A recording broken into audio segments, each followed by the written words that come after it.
स्वागतम welcome to my channel. This is Jofi Haider शरीफ।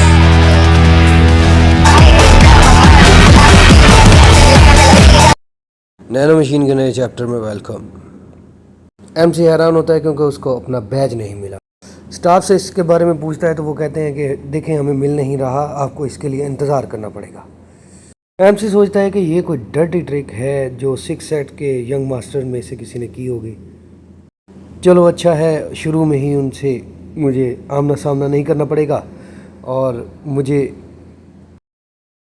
यकीन है कि अगर मैं उनका सामना करता तो वो मुझसे कोई ना कोई पंगा ज़रूर करते। यहाँ तक मैंने सरवाइव किया है तो आगे भी मैं खुद को ताकतवर बनाता जाऊँगा इस एकेडमी में। और अब आगे एमसी एकेडमी में इंटर करता है और देखता है कि बहुत ज़्यादा भीड़ है और सोचता है कि लगता है फ्रंट रो में जाना बहुत मुश्किल होगा।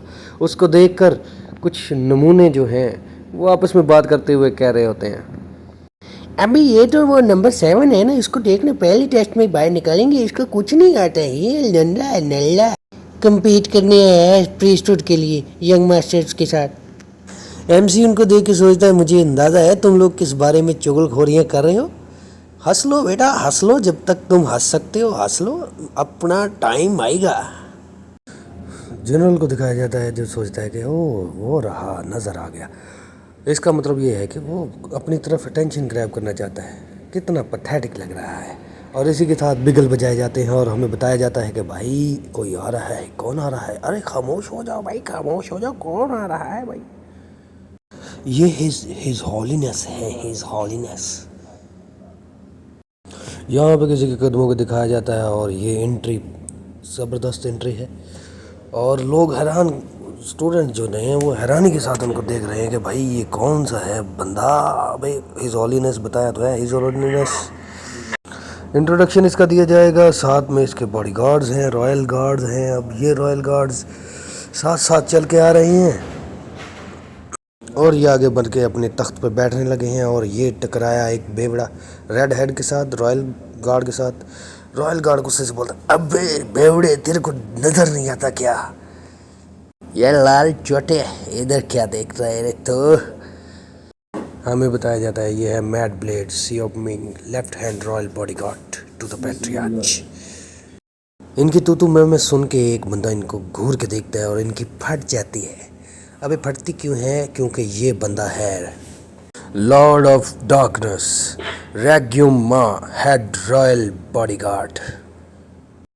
बंदा वैसे मस्त है भाई, देख लुक्स देख इसके भाई। और पैट्रिया जो हैं वो अपनी सीट पे बैठ जाते हैं। इसी के साथ ही प्रोग्राम जो है वो आगे स्टार्ट होता है। ये है सेक्ट मास्टर यूजोंग चियान और उनकी प्रेजेंस है जो प्रेशर बनता है स्टूडेंट्स के ऊपर। आप देख सकते हैं कि स्टूडेंट की एक मर्तबा फट के हाथ में आ गई है। वही साइड कैरेक्टर आपस में बात करते हैं कि इनकी तो प्रेजेंस ही बहुत ओवरवेलमिंग है। दूसरे वाला बोलता है ऐसे ही तो पैट्रियार्च नहीं बनाना है, ऐसे ही तो पैट्रियार्च नहीं बन जाता है बावड़े। और अपना एमसी पीछे खड़ा सोच रहा होता है, अच्छा तो ये है मेरा बाप। इसी के साथ ही आगे हेड रॉयल बॉडीगार्ड अपने पावर को रिलीज करते हुए बोलता है क्वाइट, और एकदम से सन्नाटा छा जाता है। मज़ेदार सीन है भाई। और वो करते हुए पैट्रियार्च को बोलता है कि पैट्रियार्च सब रेडी है। पैट्रियार्च अपनी सीट से खड़े होते हैं और अपने अरोमा को रिलीज करते हुए बोलते हैं, मैं पैट्रियार्च तुम लोगों का वेलकम करता हूँ। तुम यंग जनरेशन इस एकेडमी का फ्यूचर हो, हमारे कल्ट का फ्यूचर हो। इस प्रेशर को सारे स्टूडेंट जो है वो अपने ऊपर फील करते हैं और हमारा एमसी सोचता है कि मैं सबसे पीछे खड़ा हूँ लेकिन उनकी आवाज़ को क्लियर सुन सकता हूँ। क्या ब्रीथिंग टेक्निक है इसकी भाई। इस एकेडमी में अपने स्किल को पॉलिश करो और इस कल्ट का एक मेन हिस्सा बन जाओ, पावर बन जाओ। सब लोग चिल्लाते हैं और पैट्रियार्च की जय जयकार करने लगते हैं। पैट्रियार्च उठ के जाने लगते हैं तो उनकी नज़र पड़ती है पीछे खड़े हुए अपने 7वें नजायज़ बेटे पर। नजायज़ क्या सीन है। और वो सेंस करते हैं कि उसमें से तो कोई इंटरनल एनर्जी जो है वो फील नहीं हो रही और वो इसे इग्नोर करके निकल जाते हैं। और अपना एमसी जो है वो सोचता है कि भाई इतना ठंडा अब्बा नहीं देखा मैं, पहली मर्तबा मिले, अभी इतने सालों में पहली मर्तबा। कैसा अब्बा पाया गया है यार, ये घटिया अब्बा था, मतलब मिला ही नहीं है। अब ये पता नहीं कब से नहीं मिला, बचपन से नहीं मिला, उसकी अम्मा के मरने के बाद से नहीं मिला। और ये एमसी भी सोच रहा है कि यार कितना कोल्ड अब्बा है, इतने से बाद देखा है, एक दूसरे के सामने आए हैं और कितना कोल्ड बिहेवियर है इसका। एमसी सोचता है मैं ज़्यादा कुछ एक्सपेक्ट भी नहीं किया था उनसे, अम्मा के मरने के बाद मैंने उनको देखा भी नहीं है। रेड हेड जनरल बोलता है हमारे पैट्रियार्च ने अपनी वेलकम स्पीच जो है वो ख़त्म कर दी है, तो अब काम की बात पर आते हैं। ये सुनना था कि बच्चे आपस में वो गपशप करने लग जाते हैं और इनको आ जाता है गुस्सा। किसने बोला है कि तुम आपस में गपशप लड़ा सकते हो, और गुस्से से उनकी तरफ देखने लग जाता है, जिससे उनकी फट के हाथ में आ जाती है। सादा लफ्जों में बताता हूं तुम लोगों को, 6 सालों में 4 स्टेजेस से गुजर के तुम लोग इस एकेडमी में ट्रेन किए जाओगे। अगली स्टेज में जाने के लिए हर स्टेज पर एग्जामिनेशन होगा और तुम्हें सिर्फ एक मौका मिलेगा, सिर्फ एक। ये सुनना था और स्टूडेंट आपस में फिर लग जाते हैं, अबे सिर्फ एक मौका मिलेगा यार, इससे तो हम एक ही मरतबा में एकेडमी से निकल जाएंगे अगर फेल हो गए, एक मरतबा फेल हो, ये बात तो ठीक नहीं क्या भाई, ये तो बात नहीं सही यार, ये अच्छी बात तो नहीं है यार। चेक करो ये सारे नेगेटिव सोच रहे हैं, एक सिर्फ एमसी होगा जो पॉजिटिव सोच रहा होगा। जनरल बोलता है अब लगता है तुम लोगों को समझ में आया, जो भी एक मर्तबा एकेडमी के एग्जामिनेशन में फेल होगा उसे एकेडमी से निकाल दिया जाएगा। इसी के साथ ही अगले सीन में कोई हाथ उठाता है, I have a question sir. ऐसे वाला होते हैं बेंच चोमू से, ये जो बहुत ज़्यादा लायक बच्चे होते हैं ना क्लास में, पर इधर इसकी सही क्लास लगेगी, आगे आपको बताता हूँ। ये किसी सेक्ट का यंग मास्टर है भाई, नाम अपने को याद नहीं रहते, अब उन नाम नहीं लेगा, ठीक है। एंजॉय करना, स्टोरी को एंजॉय करो, नामों में क्या रखा है। जनरल बोलता है और किसने बोला मैं तुम्हारे सवाल को यहाँ पे सुनूंगा। यंग मास्टर को झटका लगता है और वो एकदम से गुस्से में आकर बोलता है एक्सक्यूज मी। चेक कर भाई, घमंड इसके चेहरे पे नजर आ रहा है भाई, इतना घमंड भाई, इतना घमंड। चेक करो इसका घमंड, अभी इसके घमंड की। और जनरल उसके नाक को देखकर बड़ा मजा लेकर बोलता है हाँ तो भाई क्या कर लेगा तू, श्योर है। सुन तो रखा होगा एकेडमी में एंटर हुआ तो तेरे सारे प्रिविलेजेस यार इंग्लिश अपनी कमज़ोर है, प्रिविलेजेस जो हैं, जो तेरे को फ़ायदे शायदे मिल रहे हैं। प्रिविलेजेस वही होते हैं ना, मतलब मेरे को भी नहीं पता क्या होते हैं, जो तेरे को फ़ायदे मिल रहे हैं वो सारे ख़त्म हो जाएंगे।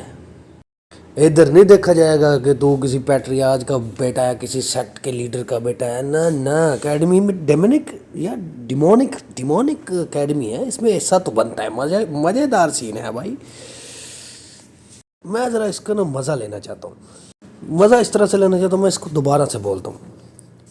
तो क्या कर लेगा वे छोरे, पता है तेरे को, मालूम कर नहीं, एकेडमी में एंटर होते ही तेरी गांड के नीचे से जो भी मोर के पंख है ना वो उखाड़ दिए जाएंगे। अब तू इधर मोर बन के नहीं घूम सकता, अब तू इधर सिर्फ मजा लेगा।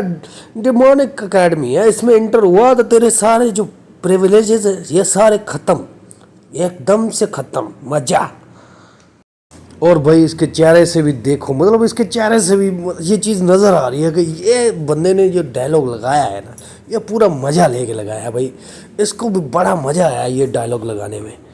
और राइटर ने तो कमाल किया है, लेकिन जो बनाने वाला है ना इसको, मतलब ये पिक्चर करने वाले अलग बंदे होते हैं,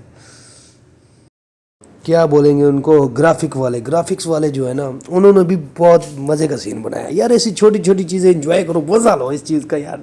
एक्सप्रेशन देख, मुकाबला स्टार्ट होने से पहले ही तू डिस्क्वालीफाइड होना चाहता है क्या? दूसरे लोग इस पे हंस रहे हैं, साथ वाले इसके जो यंग मास्टर्स हैं, और एकदम से ये अपोलोजाइज करते हैं, सॉरी बाबा सॉरी, एकदम से हवा निकली इसकी। मैं जानता हूँ इस वक्त तुम क्या पूछना चाहते हो, तुम्हारे मन की बात को जानता हूँ मैं। हाँ, माना जाता है कि यहाँ पे चांस बहुत कम है, बहुत स्लिम चांस है तुम्हारे पास होने के, लेकिन जो पास होगा उसको रिवॉर्ड भी बड़ा मिलेगा, और एक नहीं तीन स्पेशल रिवॉर्ड, तीन स्पेशल रिवॉर्ड मिलेगा। कम चांस में पास होकर दिखाओ तो मजा आए। भाई बात तो सही की है बंदे ने, बात तो बेहतरीन है। उनमें से पहला इनाम है डिमोनिक ड्रैगन मार्बल। व्हाट ये सुनते ही बच्चे जो है स्टूडेंट आपस में वापस बातें करने, क्या ये वही है जो मैं सोच रहा हूँ? ये तो बड़ी शानदार चीज़ है। सुना है इसको खाने से 20 साल की QI जो है इंटरनल टेक्निक वो एक ही साथ में मिल जाती है। भाई बड़े मज़े की चीज़ है, बहुत बड़ा इनाम है भाई, वाह वाह। ये आपस में बात करें। उनमें से एक बोलता है अगर यार ऐसी बात है तो वही अगर 6 के 6 टेस्ट हमने पास कर लिए तो वो 120 साल की जो है वो ट्रेनिंग टेक्निक्स जो है उसकी QI हम इकट्ठी कर लेंगे। यार ये तो बड़ी मज़ेदार बात हो गई यार। दूसरा कहता है अबे चोमू ऐसा हो सकता है यार, तू पागल है यार। पहला बोलता है वो कैसे? अबे यार ये जैसे जैसे ऑब्जर्व करते जाओगे वैसे वैसे इसका इफेक्ट कम हो जाएगा। मतलब कि पहली का इफेक्ट तुम्हें ज़्यादा मिलेगा, उससे अगली का कम मिलेगा, उससे अगली का कम मिलेगा। अगर जैसे तू बोल रहा है वैसा होता ना तो भाई ये मास्टर लोग सारे खा जाते, ये हम तक तो पहुंचती ना ऐसी कीमती चीज़ जो है। हाँ यार बात तो तू सही बोल रहा है, बिल्कुल सही, ऐसे ही होगा, वरना ये मास्टर लोग खा जाते सारी की सारे, हमें हमारे तक कैसे पहुँचती अगर ऐसी बात होती तो। ठीक है यार। और अपने MC को दिखाया जाता है। MC सोच रहा होता है हाँ 6 स्टेजेस। मैंने तो अभी तक कोई भी, यार ये इंटरनल एनर्जी इसको बोलेंगे या QI बोलेंगे, समझ लेना एक ही बात है ये। मैंने तो अभी तक कोई भी QI की टेक्निक को मास्टर नहीं किया, मैं तो मेरे पास तो है ही नहीं ये। लेकिन अगर मैं ये सारी एग्जामिनेशन और सारी स्टेजेस को पास कर गया तो फिर मेरे पास एक अच्छा मौका होगा ड्रैगन बॉल को हासिल करके QI को गैदर करने का। और जनरल को दिखाया जाता है। जनरल बताता है और दूसरा इनाम होगा तुम्हारे लिए मार्शल आर्ट मैनुअल्स का। और ट्रेनी होने के नाते तुम्हें इनकी इम्पोर्टेंस का तो पता ही होगा। हमारी लाइब्रेरी के टोटल 5 फ्लोर हैं और हर स्टेज पर तुम्हारे लिए अगले फ्लोर का गेट खोल दिया जाएगा जिसमें तुम अपनी मर्जी से इंटर होके कोई भी मार्शल आर्ट अपने लिए चूज करके उसके मुताल्लिक ट्रेनिंग कर सकते हो। अब ये तुम पर डिपेंड करता है तुम क्या सीखते हो, कितना सीखते हो, कैसे सीखते हो। यहाँ पे ये चमो स्टूडेंट खुश हो रहे हैं, ये मैं तो डिवाइन टेक्निक सीखूंगा, डिवाइन टेक्निक सीखूंगा। मैं बनूंगा, मैं मार्शल आर्टिस्ट बनूंगा, मार्शल आर्टिस्ट। और अपना MC सोचता है मुझे सरवाइव करना होगा। इन मैनुअल को अप्रोच करना उन मार्वल से भी ज़्यादा क्रिटिकल मुश्किल है, लेकिन अपन करेगा, अपन MC है। और इसी के साथ जनरल को दिखाया जाता है। जनरल बोलता है लेकिन तुम अपने ख्वाब में भी नहीं पहुंच सकते 5वें फ्लोर तक। सोचना भी मत, ख्वाब भी मत देखना कि तुम कभी पहुंच जाओगे। तुम्हारी औकात नहीं है कि तुम 5वें फ्लोर तक पहुंच जाओ। अबे लाइब्रेरी के 5वें फ्लोर की बात कर रहा है यार, एक्सप्रेशन देख रहे हो। पर अपना MC तो पहुंचेगा ना, वो अभी स्टोरी में आगे पता चलेगा। मेरे को खुद नहीं पता भाई, पहली मर्तबा पढ़ रहा हूँ ये और मज़े ले रहा हूँ भाई, मैं मज़े ले रहा हूँ। तुम लोग भी मज़े लो मेरे साथ यार। देखो मेरे मूड जैसा होता है ना उस दिन, उस तरह की एक्सप्लेनेशन हो रही होती है, उस तरह से मैं उसको एंजॉय कर रहा होता हूँ। मूड जिस तरह हो, अभी काम से थक कर आया तो वैसी मैंने एक्सप्लेनेशन होगी। अभी मैंने मतलब कि अपने बेहतरीन मतलब देख लिया ना अपने बेहतरीन एक दोस्त को, तो मेरा दिन अच्छा गुजरेगा। और मैं आधी रात को बैठा, ये मतलब आधी रात को तस्वीर देख लिए तो क्या कहने, अपना मूड अच्छा है। और आज के एक्सप्लेनेशन में थोड़ा मज़ा भी लिया है मैं, आप लोग भी एंजॉय करो। और इसी के साथ ही भाई अपना ख्याल रखो, हमें इजाज़त दो और अपने इस चैनल का भी ख्याल रखो। Good bye, see you next chapter में। देखते हैं भाई, आप लोग मिलते हैं, देखते हैं हमारा मूड कैसा होता है इस वक्त।